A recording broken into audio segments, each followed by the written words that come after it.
né? Mas vamos lá, dá para a gente participar igual à distância. Então, o tema da palestra de hoje é sobre o aborto na visão espírita. E eu achei importante trabalhar esse tema porque a gente vê que tem sido debatido com frequência acerca da legalização do aborto no Brasil. E a gente vê assim que na Colômbia já foi aprovado, em outros países o aborto já foi legalizado, na Argentina também.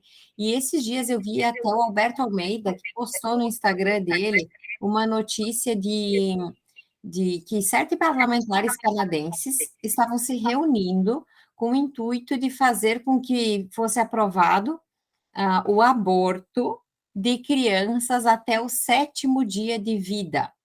Pense, isso daí não é aborto, né, gente? Isso daí é infanticídio. Então, até que ponto as coisas estão indo? Quanto é importante a gente começar a estudar sobre esse tema para a gente orientar as demais pessoas também acerca do posicionamento espírita sobre o assunto.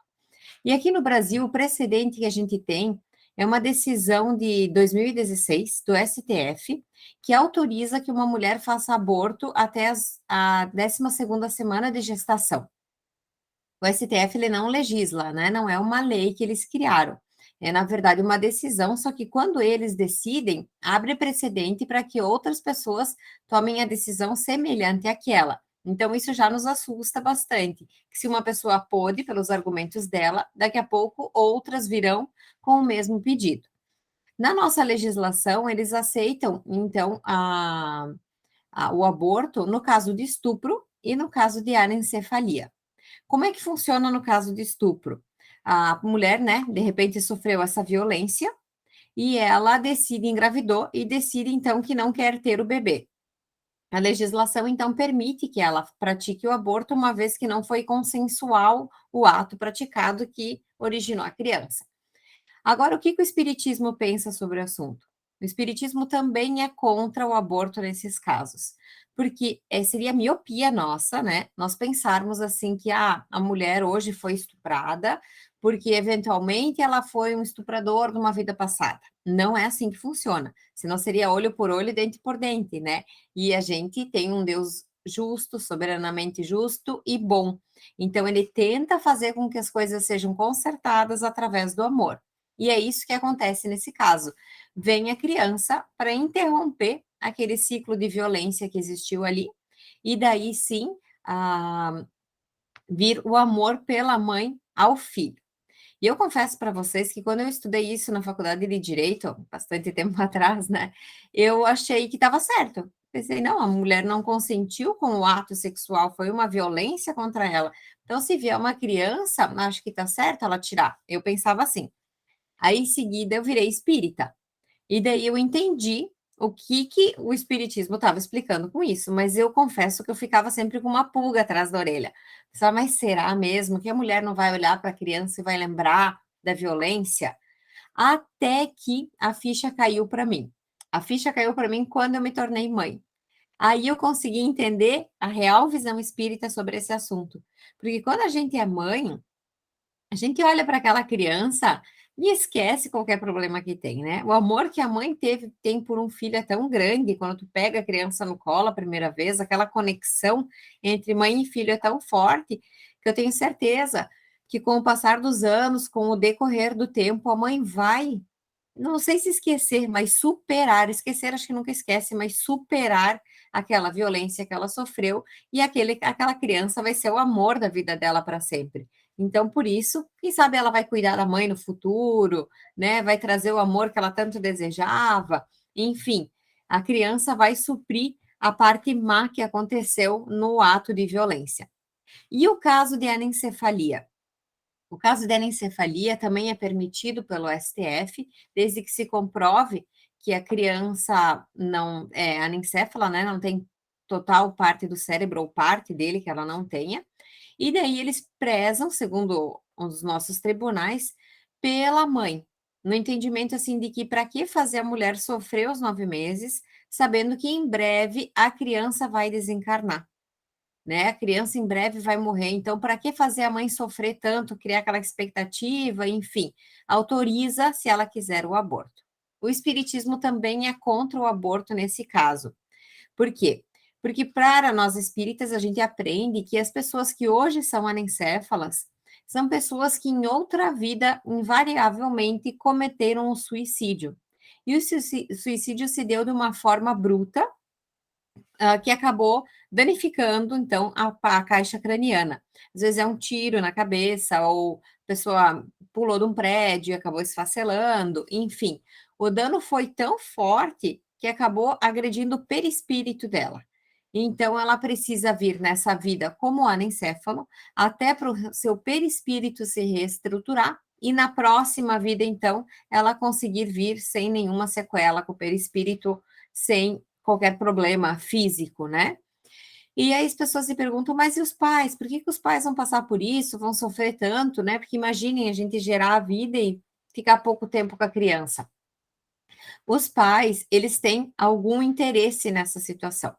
Ou eles foram pessoas que numa vida passada contribuíram para que isso acontecesse, o suicídio, por exemplo, acontecesse, ou são pessoas que gostavam tanto daquele espírito, tanto daquela pessoa, que eles se propuseram, então, a vir nessa vida como os pais dessa criança, para que ela tivesse a oportunidade, então, de passar por essa experiência.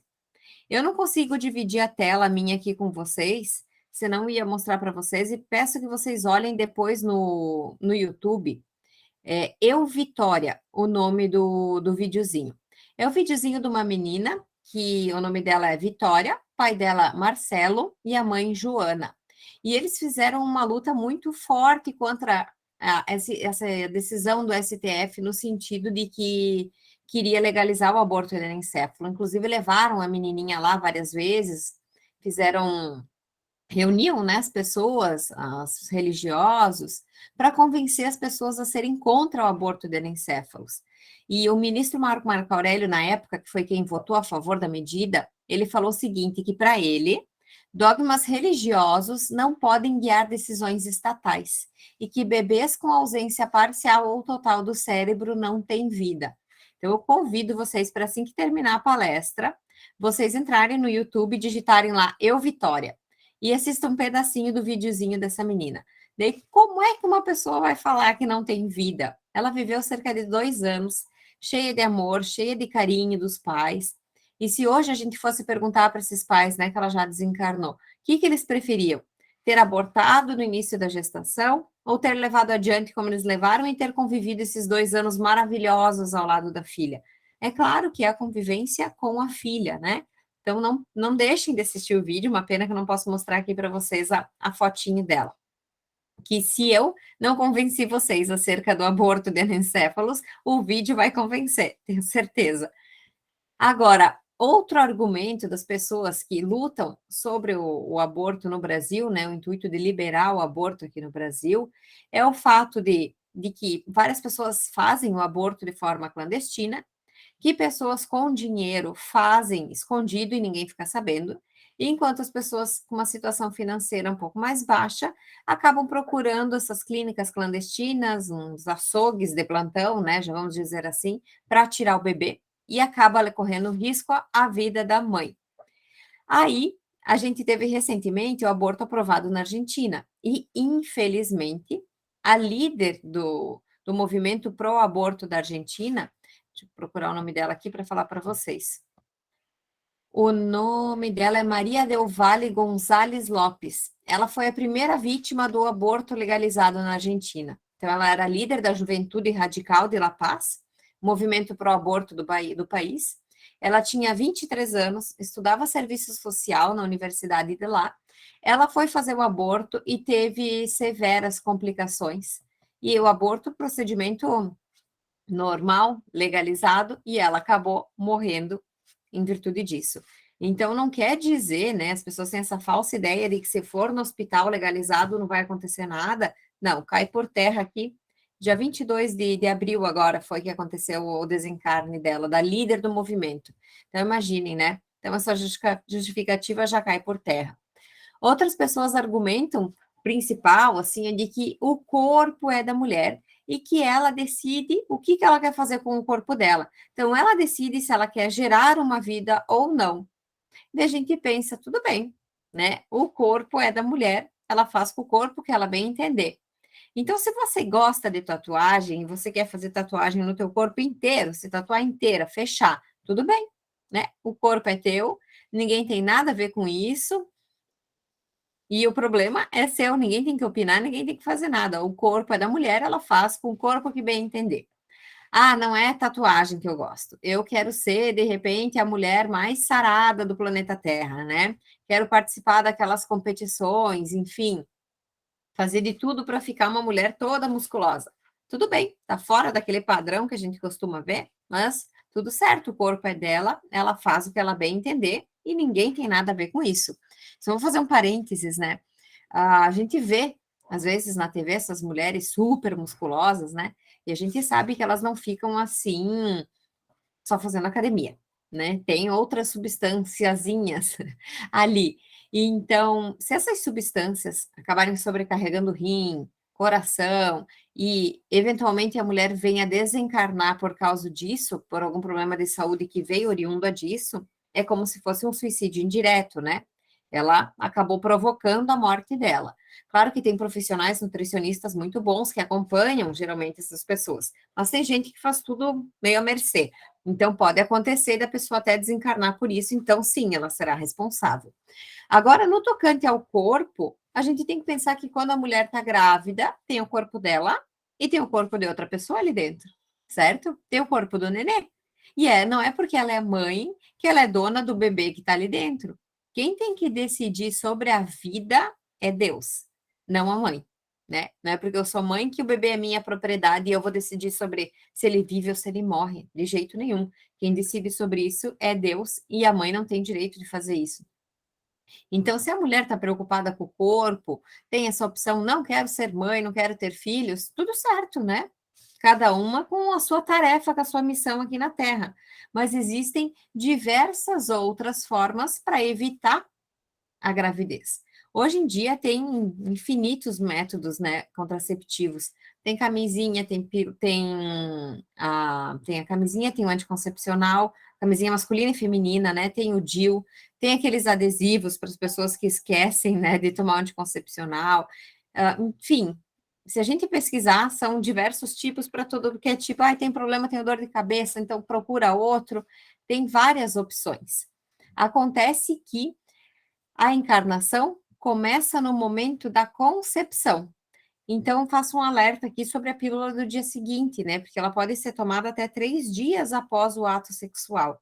E a concepção, às vezes, começa, né, antes. Então, não seria muito recomendado. Seria recomendado os outros métodos anticoncepcionais. E, começando, então, é interessante falar sobre a concepção, que ela inicia, né? Desculpa, a reencarnação inicia na concepção, mas a criança já conhece a casa que ela vai reencarnar muito tempo antes. Ela já sabe quem vai ser os pais, ela visita o lar para ir se habituando, para os pais irem se acostumando com a energia dela. Então, esse processo vem sendo calculado há muito tempo. E, de repente, vem uma tentativa, né, de frustrar aquela reencarnação, que é uma coisa muito triste que as pessoas às vezes fazem sem pensar num momento de desespero.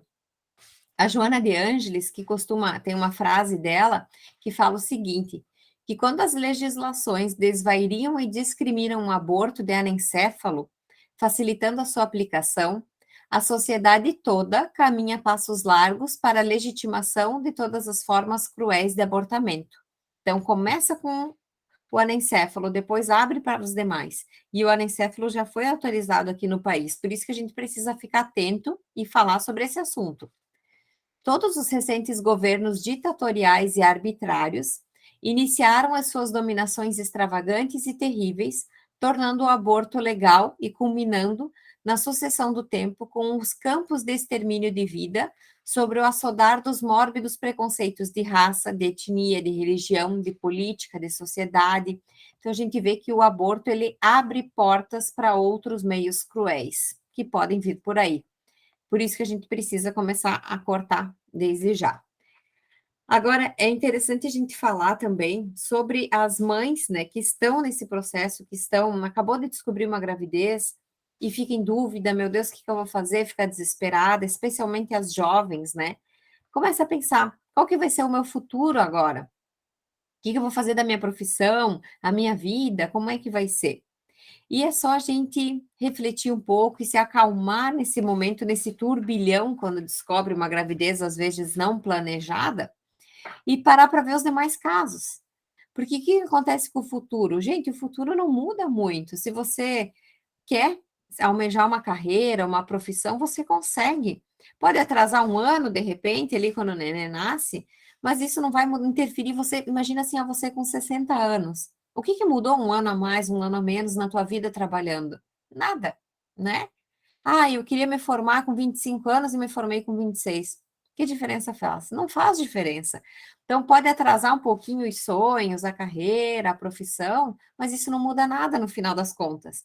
Eu tenho esse exemplo muito claro para mim, que quando eu tinha 17 anos, uma amigona minha engravidou. E era o namoradinho dela e tal, né? Então, no começo, ela ficou super apavorada. E ela queria ser médica. E daí nós pensávamos, né, bah, será que ela vai conseguir, né? Enfim, hoje ela é médica e tem um filho com 18 anos com ela. Então, sabe, as pessoas criam às vezes um tumulto todo na cabeça delas, uma confusão de que não vão conseguir dar conta, mas consegue. E consegue carregado sempre de muito amor. Porque imagina teu sonho, ah, tem o sonho de ser médica. Imagina teu filho contigo no dia da formatura, né? Ah, eu quero ter uma carreira assim, eu quero viajar. Gente, vai ter uma companhia para o resto da vida contigo. Então, tenta acalmar o coração quando acontece a gravidez que você não está esperando, que as coisas vão se encaixando. A gente tem que falar aqui também que as pessoas costumam apontar muito para quem fez o aborto e criticar quando ficam sabendo, mas não é esse o nosso papel. A gente tem que acolher, tem que ajudar e não apontar o dedo e criticar, né? Quem julga é Deus. A gente não está aqui para fazer isso. E se a pessoa fez e de repente se arrependeu, é importante assim que, primeira coisa, o arrependimento, né?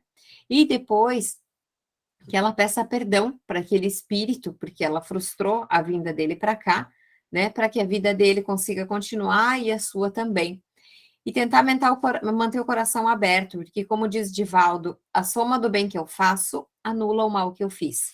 Então, vamos supor, assim, que a pessoa cometeu o aborto.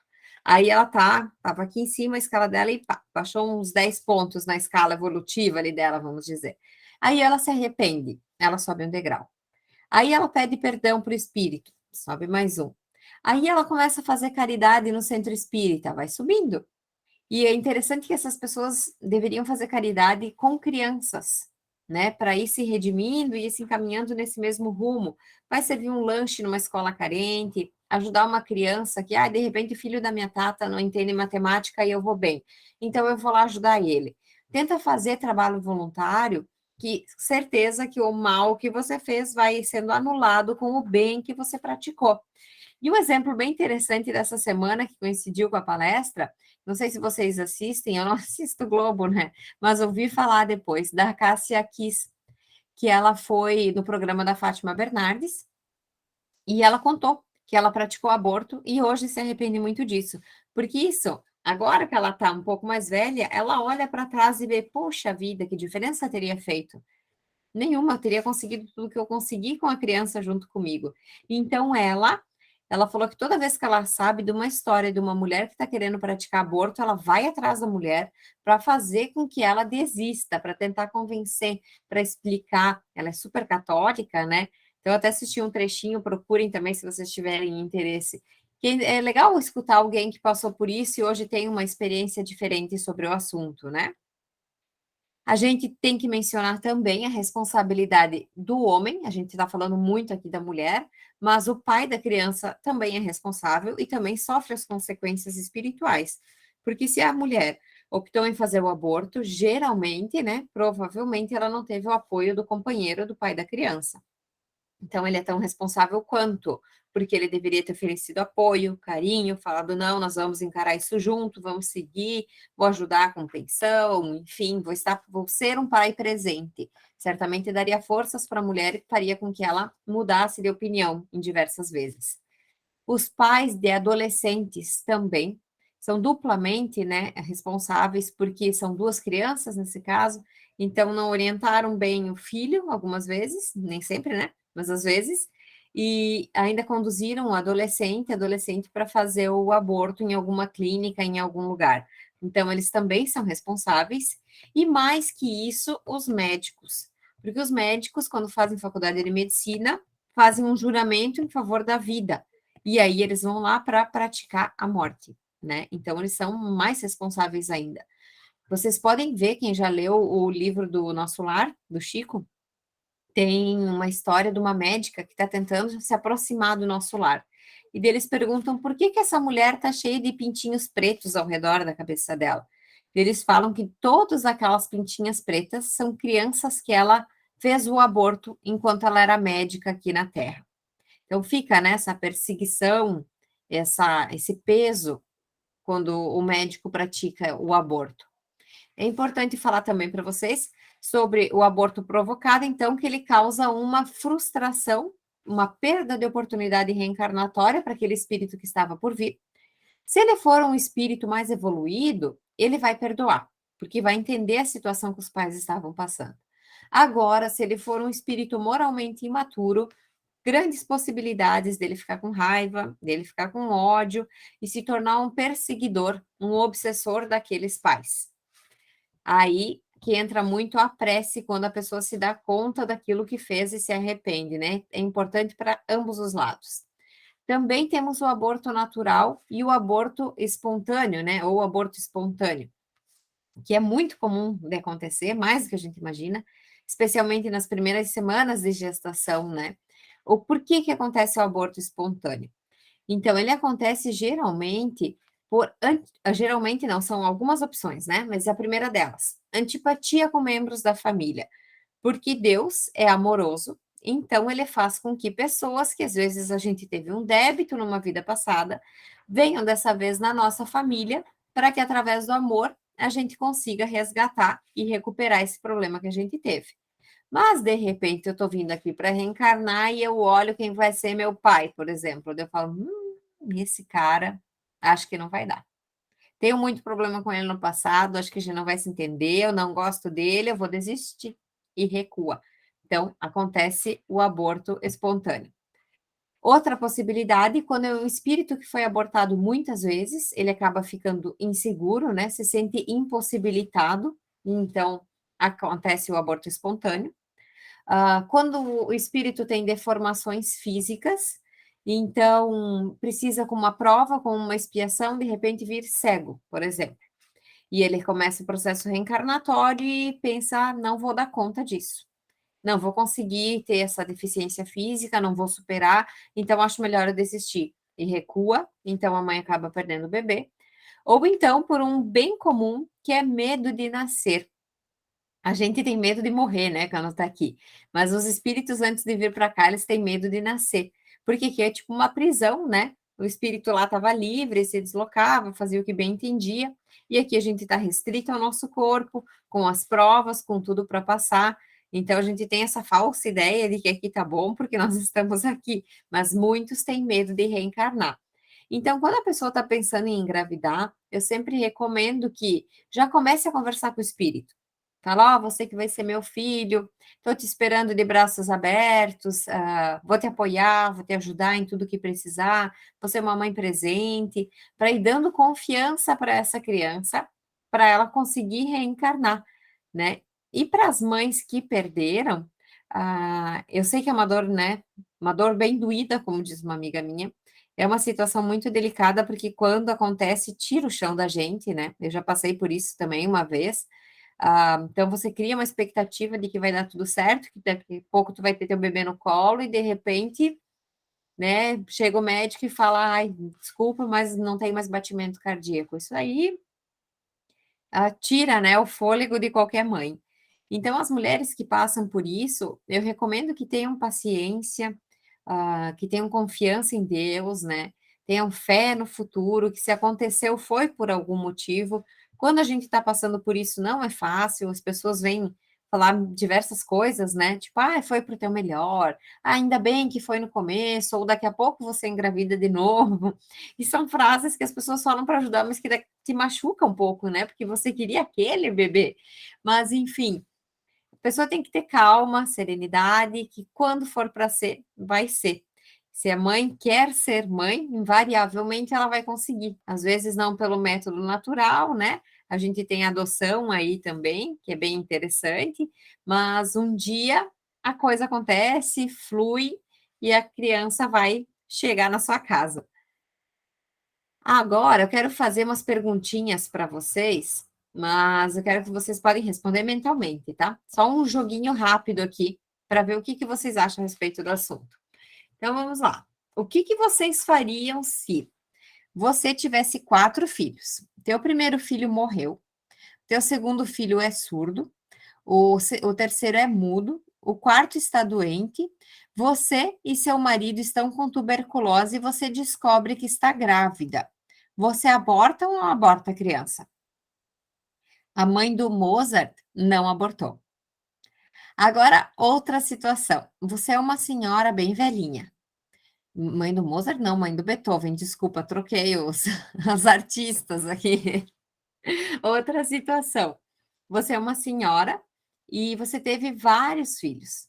E o teu país está em guerra, o seu marido saiu para lutar na guerra, seus filhos estão ali passando fome, e você descobre de repente que está grávida. Você aborta ou não aborta a criança? A mãe do Papa João Paulo II passou por isso e não abortou. Teve então o Papa João Paulo. Outra situação, você é uma jovem mulher, né? Uma moça, adolescente, assim. Sua família tem bastante dinheiro e você vai no ginecologista e descobre que engravidou do seu namoradinho. E o ginecologista diz para ti que a criança, sem dúvida nenhuma, vai ter alguma deficiência física. Aí ele fala, viu, você é tão nova, se tu quiser, a gente faz o aborto aqui na clínica e ninguém precisa ficar sabendo o que aconteceu. Você aborta ou não aborta? A mãe do músico Andrea Bocelli não abortou. Agora, você é uma senhora, já passou dos 40 e poucos anos, teve 13 filhos. Nos últimos 3, né, teve 13, depois mais 3 gestações. Acabou perdendo as 3 gestações seguidas a criança. Vai no médico achando que está com menopausa e de repente descobre que está grávida. E o médico diz: bah, minha senhora, você teve 13 filhos, 3 abortos. Não acho uma boa ideia seguir com a gestação, porque pode ser muito arriscado para a sua vida. Vocês tentariam ter a criança ou não tentariam? A mãe do Divaldo Pereira Franco foi contra o aborto e estava grávida, então, do Divaldo. Então, eu trouxe esses casos para vocês pensarem, refletirem um pouquinho que espírito de luz que estava vindo ali. Que espírito de luz que uma mãe carrega. Não precisa ser uma pessoa famosa, né? Aqui eu trouxe esses exemplos porque todo mundo conhece eles. Não precisa ser uma pessoa que vai fazer o grande feitio para o planeta Terra, que vai ser, meu Deus. Não, uma pessoa como qualquer um de nós, normal. Mas por que abortar? O que ela pode trazer para a humanidade, para a nossa família, para a nossa casa? Quanto amor essa criança tem que trazer, pode trazer para nós? Então tem que afastar esse pânico que as pessoas têm no início de uma gestação que não estava planejada, para que elas entendam o lado bom de tudo isso e quanto amor uma criança pode trazer. Que a mensagem final que eu deixo para vocês é a seguinte: que se a gente autorizar, aceitar o aborto, como é que a gente vai explicar para uma criança que a gente precisa amar uns aos outros? Se a gente aceita que uma mãe mate o próprio filho. Não tem como. Com isso, a gente ensina que é com violência, que é passando por cima de qualquer coisa, que a gente consegue aquilo que quer. Então, fica essa reflexão na noite de hoje para a gente, que se vocês tiverem a oportunidade de explanar esse assunto, de debater com alguém que às vezes está pensando sobre isso, que vocês façam com esses argumentos que a gente apresentou aqui hoje, com os outros, com o coração, para salvar vidas, para evitar que essa atrocidade seja legalizada no nosso país. Uma boa noite a todos. Eu convido vocês para rezar uma Ave Maria comigo, para finalizar, pode ser? Oi, Vete, tudo bem? Boa noite, então, pessoal. Ave Maria, cheia de graça, Senhor é convosco. Bendita sois vós entre as mulheres, e bendito é o fruto do vosso ventre, Jesus. Santa Maria, Mãe de Deus, rogai por nós, pecadores, agora e na hora de nossa morte. Amém. Que a Maria concebida sem pecado Ore por todas as mães, todas as famílias, todas as crianças que necessitam de apoio. Obrigado, Senhor, e que assim seja.